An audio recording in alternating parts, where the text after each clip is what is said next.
नमस्कार सर्वांचं स्वागत आहे माझ्या यूट्यूब चॅनलमध्ये। आज आपण पाहूया हरभऱ्याच्या कोवळ्या पानांची भाजी कशी बनवायची। ती भाजी स्वच्छ झटकून घेतली आहे आणि या भाजीला धुतलं नाही आहे, कारण ही माझ्या आजीच्या पद्धतीने भाजी बनवतो, त्यामुळे ती धुवायची नाही, त्यामुळे मी पण नाही धुतलं आहे। हे बघ, व्यवस्थित तिला झटकून साफ करून घेतलं आहे, कारण त्याच्यावरती जे आंबटपणा असतो ना भाजीचा, तो धुतल्यानंतर निघून जातो, त्यामुळे आजी धुवत नव्हती, त्यामुळे मी नाही धुतलं आहे। डायरेक्ट एका कढईमध्ये तेल तापत ठेवलं आणि त्यामध्ये भाजी टाकून दिली।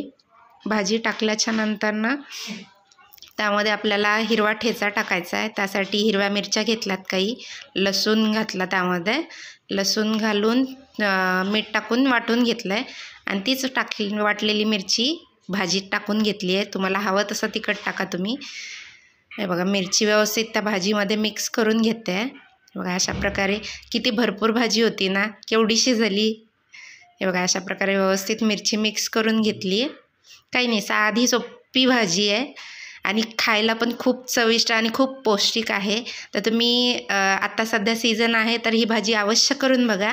चवीला पण खूप मस्त लागते, एकदम भारी लागते, भाकरीसोबत तर खूपच छान लागते।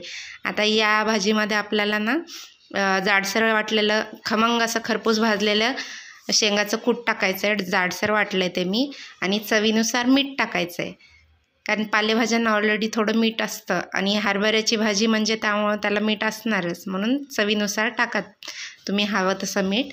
आणि मीठ टाकून परत व्यवस्थित मिक्स करून घेतलं आहे, सर्व एकजीव करून घेतलं आहे आणि त्याच्यानंतर ना थोडं त्याला वाफू दिलं आहे।